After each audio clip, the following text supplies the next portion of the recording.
looks around. Don't care about them. Yeah. Okay, hi CPA Vietnam, can you hear me? Okay, good. So I hope you guys have learned a lot so far from this event. Okay, so I'm going to present, and this is my assistant Eva. So I'm going to deliver the presentation into two parts. So first part will be a brief introduction about Receipt Bank, and second part will be a demo session. So me and Eva will show you around into Receipt Bank in more detail about how it works. Okay, so let's stay on this page for now. I just want to ask a quick question. So how many of you have heard about Receipt Bank before? And can you use one sentence to describe it? Oh, no one? Great. Best of the best. That's a very good one. Any other people have heard of it from the audience? Okay, that's okay. We're going to walk you through to Receipt Bank today. Okay, next page, please. Okay, so you see this lady looks very frustrated. So that's probably because this lady is having lots of pain of entering this paperwork into computer system.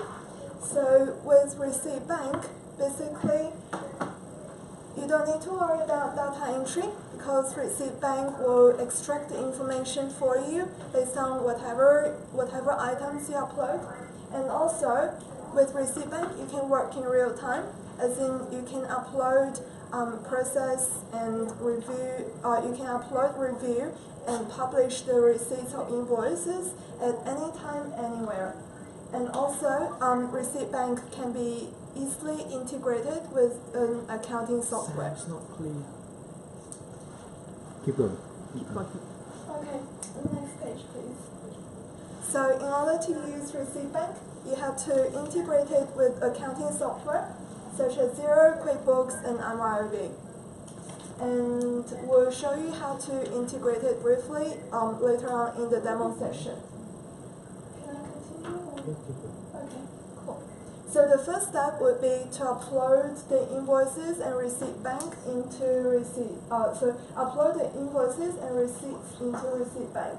So currently there are 6 methods. So you can do computer upload by simply drag and drop, and also Just keep going. it's a little bit different. It's okay. Okay, you can also email Receipt Bank and upload the invoices and receipts that way. And also, you can use your mobile apps to upload. You can also send a post, send it by post, but it does cost extra $10 per month. And you can also link with a PayPal and Dropbox account to upload. Next page, please. So after you upload into Receipt Bank, all you need to do is to quickly review the invoices and receipts, and followed by the last step next page is to publish the invoices and receipts into the integrated accounting software. And the next page, please. So now we're going to show you how to work this out with our demo account in Receipt Bank. So this is a demo account we're going to use for today's presentation. So this is the dashboard for our client, point 4. So the top, you can see that the top navigation bar, you can see that there is inbox. So in the inbox, you can see all the invoices and receipts you uploaded. And next one is the expense report. So over there, you can track how much and how often you have spent on certain suppliers. And next one is the supplier list. So supplier are just someone who you bought some products from. And here's a list of suppliers that are extracted from Xero when you do the integration. And Receipt Bank also can pick up some new suppliers while you're processing the invoices. And next one is the archive folder, so where you have archived your items will be sitting here. And also you can add more items by clicking on the green icon. So there are the 6 methods, and we'll go through we'll go through this process in more detail later. And also you can see the account settings on the top navigation bar as well. So you can click on account settings to set up the default accounts for your clients. Okay, so let's go back to the inbox. Okay, so the second navigation bar line shows you all the invoices or receipts that's been sitting here. Can be not ready, some of them are not ready, and some of them are ready. So we'll explore more about why some of them are not ready very soon. And also the third navigation bar is currently disabled, but if you click on one individual receipt, for example the first one, then they will be disabled. So they give you the quick option of what you can do to this specific receipt you just chose. So you can publish it to the integrated accounting software like Xero, for example, and you can add to expense report. You can also download it or use the tools to add it or email it to someone else, and you can also delete it. And you can also use the filter function to decide how you want your items to be appeared on the dashboard. Okay, so now the first step I want to do is I want to set up some default settings for our client. So we'll go to account settings. So there are list options, a list for your items. So for receipts, it should already been paid. So we just put paid for receipts. And invoices and credit notes normally are not paid, and because we'll later on reconcile them in Xero. And also you can set up the default due dates for invoices. So you can choose like a number of days after the invoice date, or like a set date each month. And if you choose a number of days after the invoice date, you can put in the numbers there, like probably 7 days or 30 days after the invoice date, depends on the supplier. And also you can turn on that to show the net amount. So we'll show you this in more detail later on when we process the invoice. And also you can choose, it is recommended to turn on the auto categorization. So Receipt Bank will extract more information for you automatically. So auto categorization is to extract the account name, the account code, for example, entertainment or office expense. And also you can turn on to include new suppliers. So if you turn it off, then Receipt Bank would not allow you to add more new suppliers. So it's probably recommended to make sure it's on. And also you can choose to show the category by account code or account name, and also you can sort the category by code or name as well. And next one is archiving. So this is the list of the actions that you can take. So your items will be moved to the archive folder after you take these actions. So let's say if you turn on yes for the published one, then your items will be moved to the archive folder after you publish them to Xero. And you can also edit the CSV format for the downloading items. And here's a list of options. Okay, so let's go to the next setting, which is the integration part. So here is where you can link to the accounting software, such as Xero that we already linked. So you can also see a list of other accounting software that you can possibly integrate with. Like Xero, QuickBooks, that's the mostly used one. So let's close that and move on.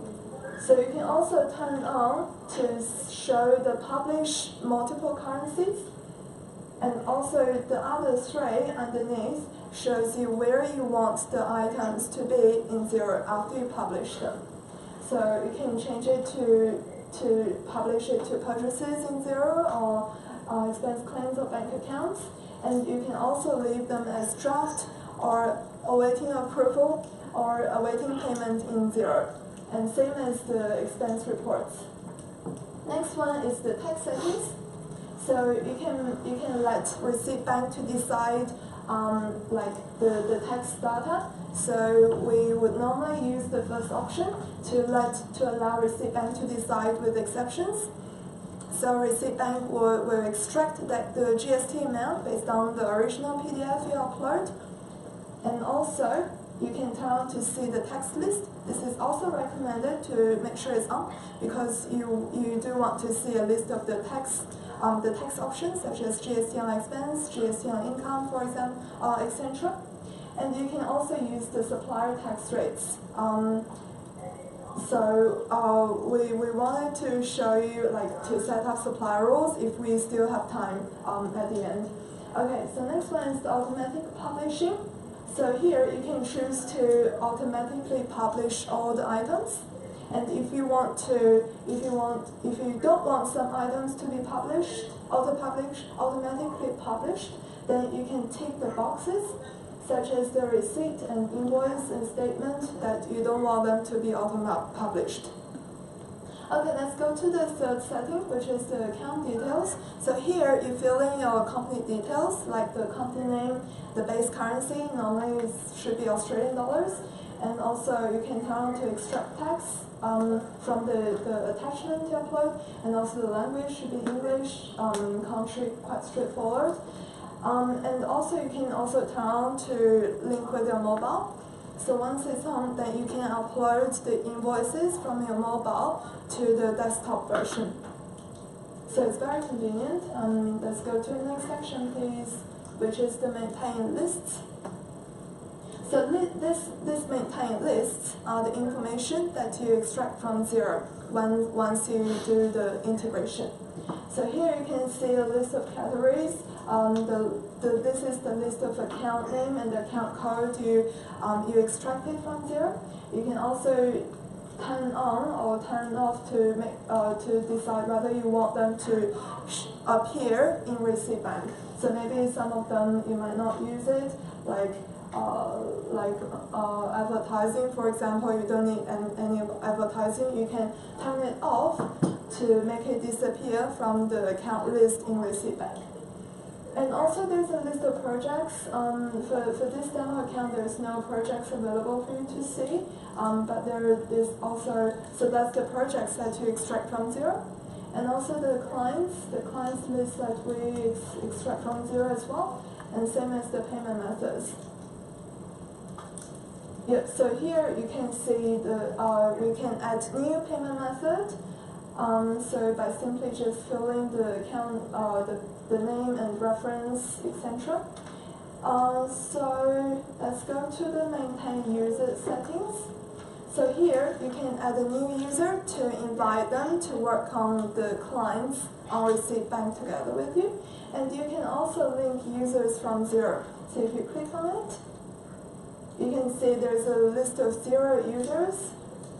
Here's a list of Xero users that you can invite to receipt bank to work on this client with you. And also the last setting, the last one is the submission history, where you can see the user who have the actions, the date, and also how they uploaded the items, and also how many items they uploaded, and the status of the submission history. Okay, so after we have set up all these account settings, then we're gonna upload some items to show you how this process really works. So we do that by clicking on the Add Items icon, the green one. So first method is to upload by drag and drop. So you can choose to upload by single files or upload by multiple item PDFs. So if you have multiple pages in one PDF, then it is probably better recommended to choose the multiple item PDF, because receipt bank will split the pages for you when you upload. So let's say, so we're going to show you an example. We're going to upload one item. It's just one item, and then you choose the user, and then you drag and drop. Yep, so there you go, drag and drop. And it will take like several seconds. And once you see successfully uploaded item, it will be show up in the inbox section in processing, and you can boost the items to make it process faster. So while we're waiting, let's go back to the add items. So let's go to the next method, which is to upload by email. So this is the email address that you can send to with your attachments, and then after you send the attachment to this email address, and the items will be uploaded automatically as well.